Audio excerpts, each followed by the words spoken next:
O Senhor esteja convosco. Ele está no meio de nós. Proclamação do Evangelho de Jesus Cristo, segundo Marcos. Glória a vós, Senhor.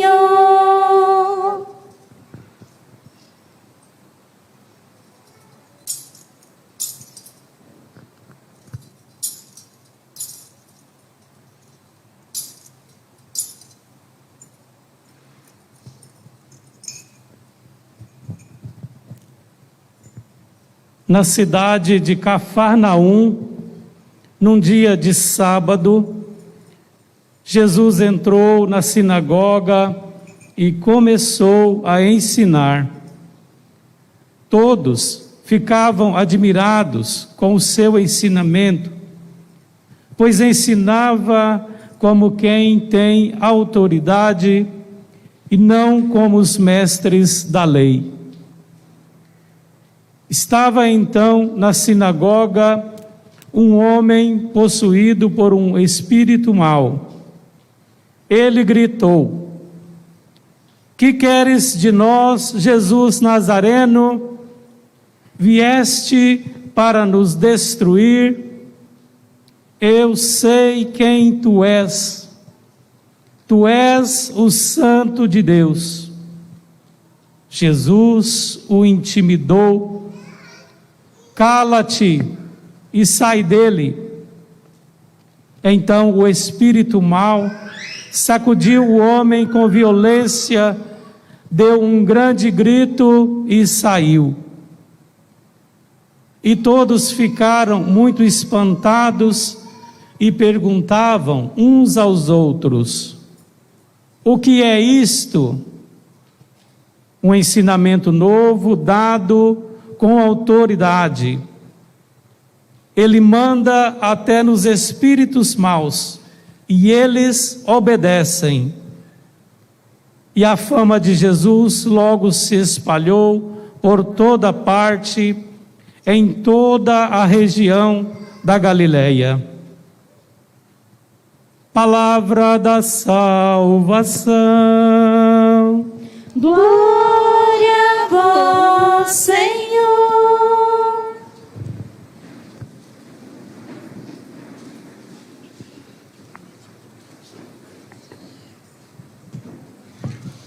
Então hoje as leituras falam do profetismo, de ser profeta. Todo mundo que é batizado recebe o Espírito Santo e depois na crisma reafirma os dons do Espírito para uma missão: evangelizar, pregar a palavra. Não é só o padre, freira que é responsável, não. Todos os batizados participam do sacerdócio de Cristo e devem ser profetas. Mas vamos lá. O que é profeta? Qual é a função do profeta? Falar em nome de Deus. Profeta é quem fala em nome de Deus. Não é só simplesmente sobre coisas futuras. Profeta também pode falar, relembrar acordos passados, como os profetas fizeram com o povo do Antigo Testamento. Lembra das alianças que Deus fez conosco? Vocês estão fugindo. O profeta hoje do casamento, quando quer separar o casal, lembra da promessa no matrimônio que vocês fizeram? Ele lembra daquilo que foi feito de acordo com Deus e fala: cuidado, porque isso pode ter consequências no futuro. Por exemplo, a perda da vida eterna, né? Então o profeta fala em nome de Deus. Só que aqui, na primeira leitura, está nos deixando primeiro com a primeira luzinha acesa amarela. Diz o seguinte: eu mesmo pedirei contas a quem não escutar as minhas palavras que ele pronunciar. Mas o profeta que tiver a ousadia de dizer em meu nome alguma coisa que não lhe mandei, ou se falar em nome de outros deuses, esse profeta deverá morrer. Atenção, Antigo Testamento, morte precoce era castigo, viver muito era prêmio. Ora, hoje qual é o nosso prêmio? A vida eterna. Então hoje, um falso profeta pode perder a vida eterna. E agora, quem é o falso profeta? Bem, hoje em dia, vamos atualizar, são geralmente pessoas que vão à igreja, que têm uma certa participação na igreja, mas, atenção, não querem se aprofundar na fé, não querem participar de formações, não querem ler a Bíblia, não querem ler documentos da igreja, ou tem preguiça disso, morre de preguiça de ler, de saber o que a igreja diz. Então, geralmente está na igreja, geralmente não busca conhecer mais a igreja, geralmente, na grande maioria das vezes, orgulhosos, acham que se bastam nas suas opiniões pessoais. E o mais dramático, pessoas que frequentam a igreja, mas não conhecem Jesus. Porque ou a oração é orgulhosa, em qual sentido? No sentido de que Deus deve servir aos seus pedidos, ou realmente a pessoa é ativista, faz, mas não reza, não busca a oração. Pessoas que veem, mas não participam da adoração, das vigílias, não reza o terço, não reza em família. São pessoas que realmente estão aqui, mas não estão com Jesus. E aqui entra um drama que nós devemos ficar muito atentos, tomar muito cuidado. Não falem do que vocês não sabem a ninguém, certo? Não falem daquilo que você não conhece. Segundo, quando o padre ou algum bispo ou uma autoridade qualquer fala, o Papa, que é mais autoridade no caso, mas quando alguém fala, não se precipitem, se você é contra aquele ensinamento, não se precipitem a dizer a sua opinião contra a do padre. Não façam isso. Primeiro, passe a saber o que diz a igreja. Nós temos uma grande vantagem com relação aos protestantes.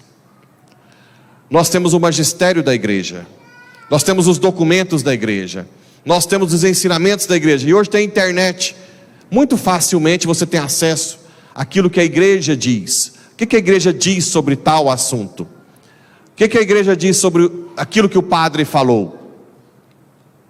Então, primeiro, não emitam opiniões sem antes ter certeza que estão certos. Porque se você entra com aquela famosa frase, eu não concordo com a igreja, eu não concordo com o padre, né? Eu não sou de acordo com isso. Você pode levar uma alma para o inferno.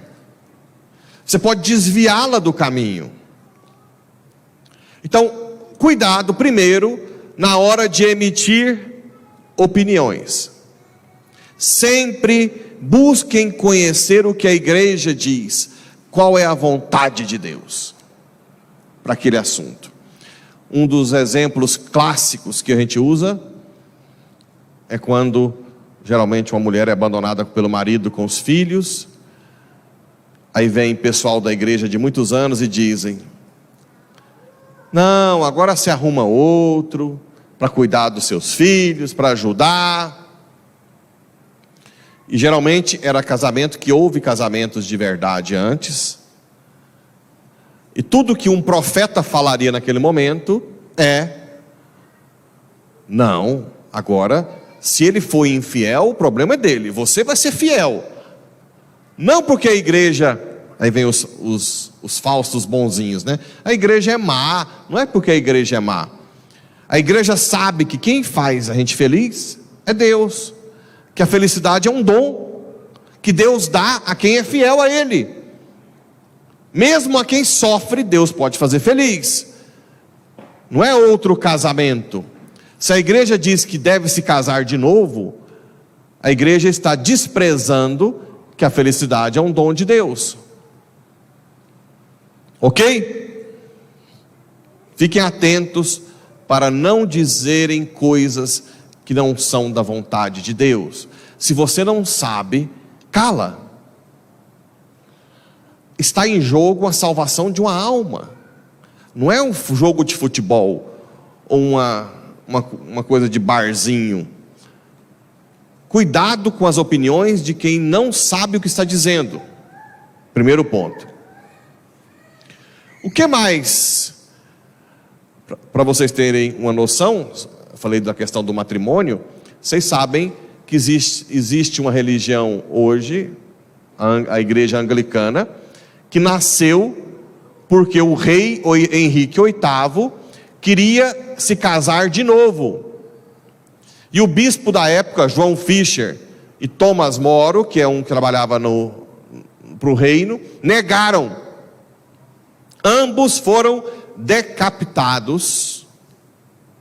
E Henrique VIII confiscou os bens da igreja e fundou a igreja anglicana, que é aquela da princesa Diana, que foi funeral, né? Westminster, aquela basílica belíssima. É que a catedral católica também se chama Westminster, né? É mais simples, humilde, mas também se chama Westminster. Ou seja, um simples fato de um rei querer casar de novo deu decapitação de 2 santos e um cisma na igreja. Então, vocês verem que nós não estamos brincando, né?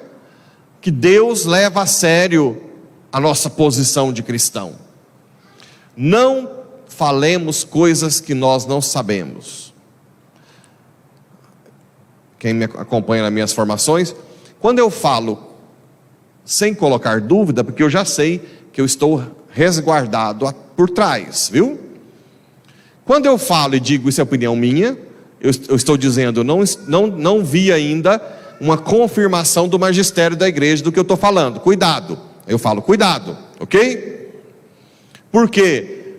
Porque o magistério da igreja é aquele que nos dá garantia de que o Espírito Santo da igreja, de que aquilo é a verdade do Espírito Santo para hoje.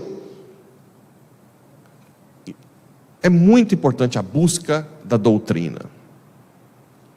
Bem, formação. Isso impede muito que você seja um falso profeta.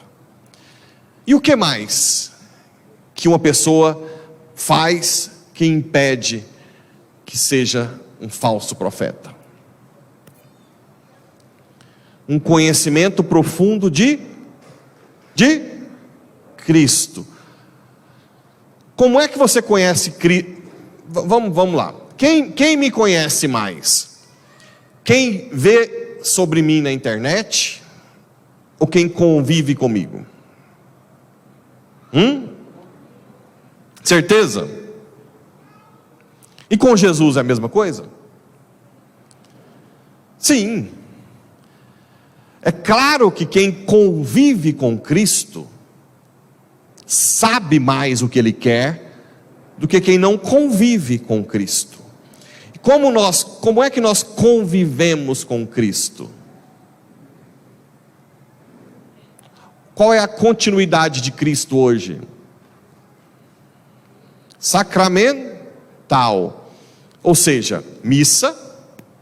Quem não vem à missa todos os domingos, ou pelo menos tenta, se tiver algum problema, tudo bem. já é um grande sinal que não tem autoridade para falar do que Cristo diz. Porque um dos mandamentos, o terceiro mandamento, é de não faltar missa dominical e dias de preceito. Ok? Então já sai errado. Bem, a missa é o ápice do cristão. Comunga, ou seja, a intimidade é muito forte. Você comunga o corpo de Cristo. Então essa pessoa já tem uma intimidade com Jesus. Depois, procura a adoração. Ora, se você está de joelho diante de Jesus, é claro que você está se colocando como alguém mendicante do amor, da graça. Então geralmente as pessoas que adoram conhecem mais facilmente. E é muito interessante, vocês vão, eu não sei quem, já tem muita gente aqui que já tem o hábito de adorar. Mas depois de um certo tempo, quando você ganha intimidade com Jesus, atenção, não quer dizer que você vai sentir gosto. Às vezes pode ser que a oração você fique com mais preguiça ainda, mais cansado. Não é isso. Deus é muito esperto, viu? Ele vai vendo se você ama através do esforço que você faz para cumprir aquilo ali, para estar com Ele. Então às vezes Ele te dá mais preguiça para você não vir, coloca empecilhos, outras coisas a mais.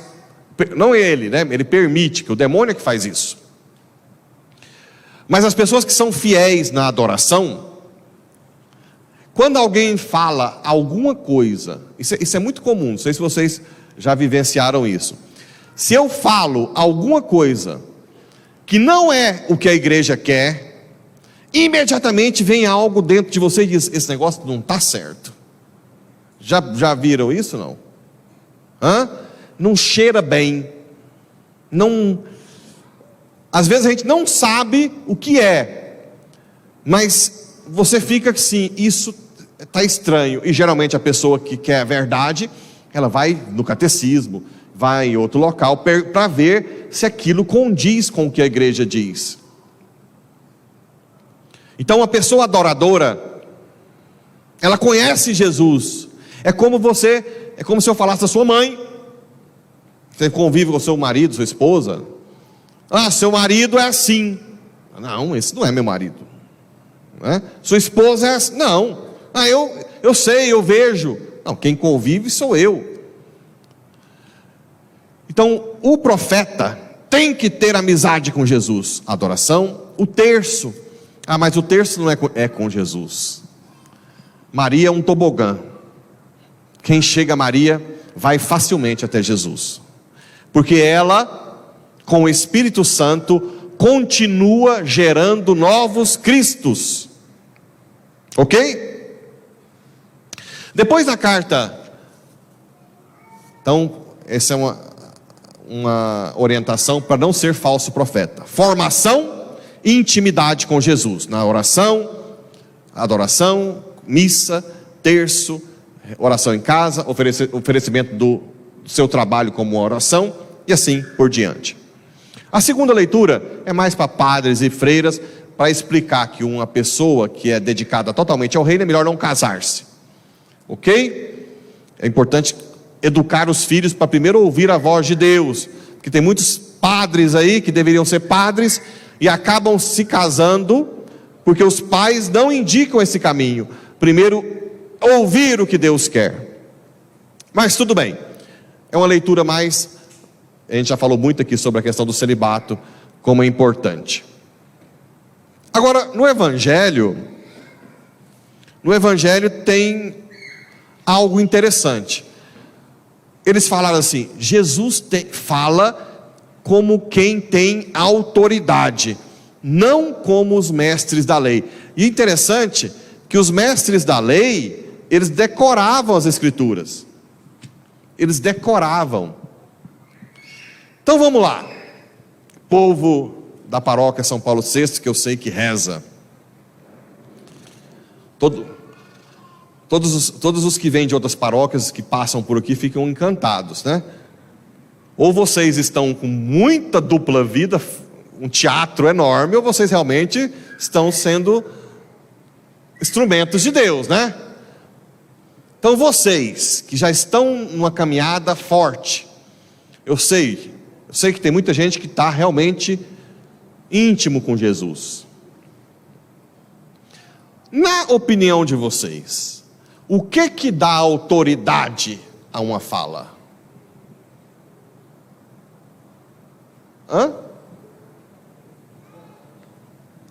Estou ouvindo vozes longe, bem longe.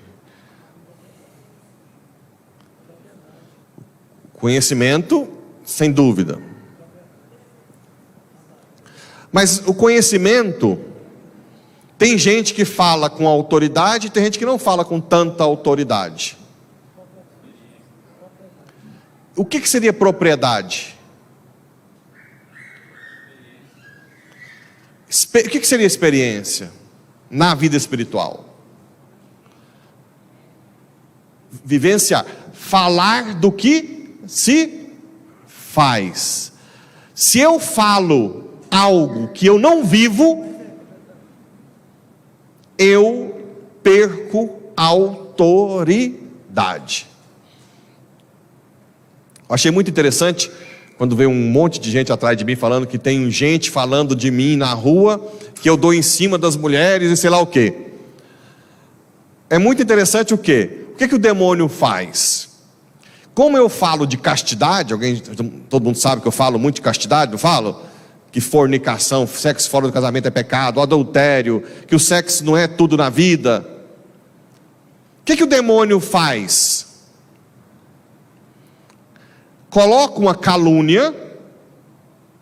Não, ele não é o que ele diz. Uma das pessoas que veio falar, ele não é o que ele diz, você não sabe o que ele faz lá. Por que o demônio faz isso? Para que eu perca o quê? A autoridade. Porque se eu não faço o que eu falo, eu não tenho credibilidade. Ok? Eu já disse aqui, e repito, vocês já viram que eu não fico tanto cobrando, você tem que ajudar os pobres toda hora. Por quê? Apesar que quem me conhece, sabe que eu sempre tento resolver quando os pobres vêm aqui. Mas como a minha referência de pobreza, de ajudar pobres na igreja, é Madre Teresa de Calcutá, Irmã Dulce, e eu sei que elas estão aqui vivinhas do meu lado, se eu ficar cobrando de vocês de ajudar pobre, eu vou ficar com vergonha, o tanto que eu ainda faço pouco. Então, geralmente, ajudar pobres, no meu ponto de vista, aprendendo com Madre Teresa de Calcutá, que é quem tem autoridade para isso, no meu ponto de vista, eu não falo tanto em homilia, não porque não seja importante, é uma das coisas mais importantes, mas eu tenho na minha mente, e peço a intercessão delas, para que primeiro eu faça. Nós temos que abrir essa bendita casa de acolhida, né? Tocar. Eu não quero ficar cobrando o que eu ainda sinto que falta muito. Eu fico com vergonha de Madre Teresa de Calcutá aqui, se eu ficar cobrando de vocês, porque eu quero primeiro fazer, ajudar os pobres mesmo, em real, né? E claro, como eu peguei uma paróquia recém-aberta, que tem tanta coisa para fazer estruturalmente, você fica, e agora, né? Você quer ajudar, mas tem, e fica aquela, tudo bem que Jesus disse para Judas, né?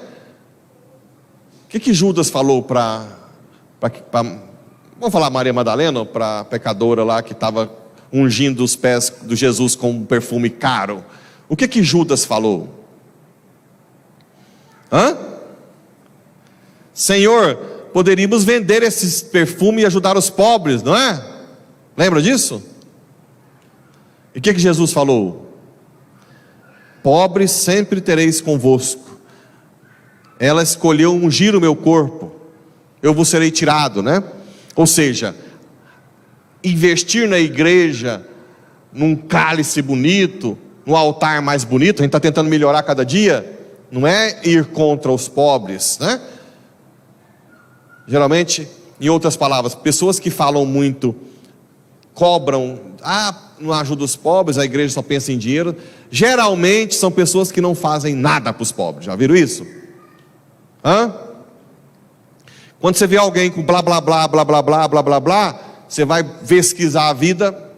Então eu prefiro melhorar o que eu faço aos pobres para ter autoridade para cobrar. Ou seja, você tem que falar e pregar o que você faz. Mas tem outro aspecto. O que mais que dá autoridade? Alguém já falou aqui.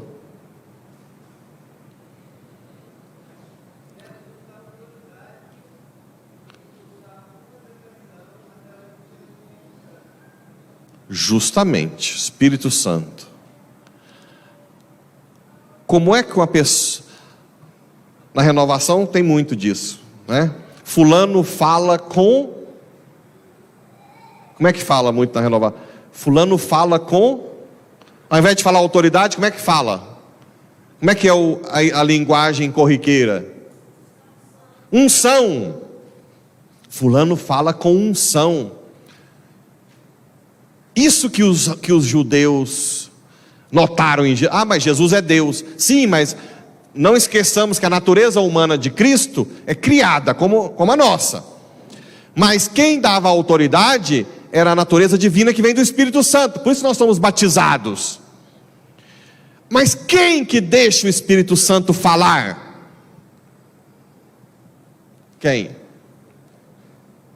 Quem fala com unção?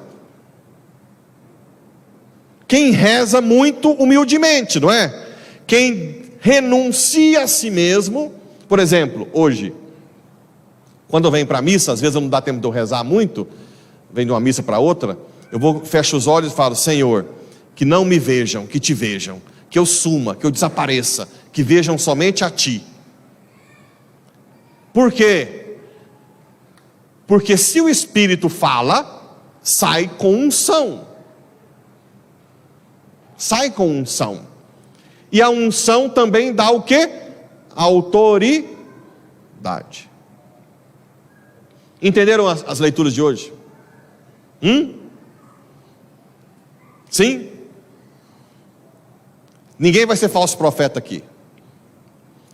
Quando eu disse para não falar coisa que vocês não sabem, qual é a virtude que está em jogo? Prudência. Que é uma virtude o quê? Quais são as 4 virtudes cardeais?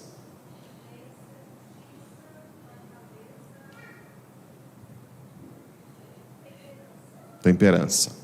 Prudência, justiça, fortaleza e temperança. O que é virtude? São hábitos bons que você adquire através da sua humildade diante do Espírito. Nossas paixões são ordenadas para fazer o bem. Temperança, justiça, prudência. O profeta é prudente. O profeta incomoda. O profeta perde a cabeça, como João Fischer e Thomas More. O profeta não fala o que ele não sabe. O profeta queima o coração das pessoas. O profeta leva as almas para a salvação, para a vida eterna. Sejamos profetas daqui para frente, uns dos outros. E vocês podem ser profetas para mim. Já teve muita gente. Vocês acham que eu não recebo não tem profetas no meio de vocês? Padre, o senhor precisa disso. Padre, o senhor tem que rezar nisso. Padre, o senhor tem que ter disciplina. Quantas e quantas pessoas vieram inspiradas por Deus me corrigir também? Porque nós todos precisamos ser corrigidos para que o Espírito Santo haja. E geralmente a pessoa que está em adoração, ela olha para mim e sabe o ponto que eu não estou deixando o Espírito Santo agir. E ela chega: Padre, nesse aspecto, fique esperto, reze, peça esse dom, peça isso. O Senhor tem esse dom que o Senhor está segurando. E assim também eu exorto vocês. E nós todos de mãos dadas, profeticamente, chegaremos ao céu. Assim seja.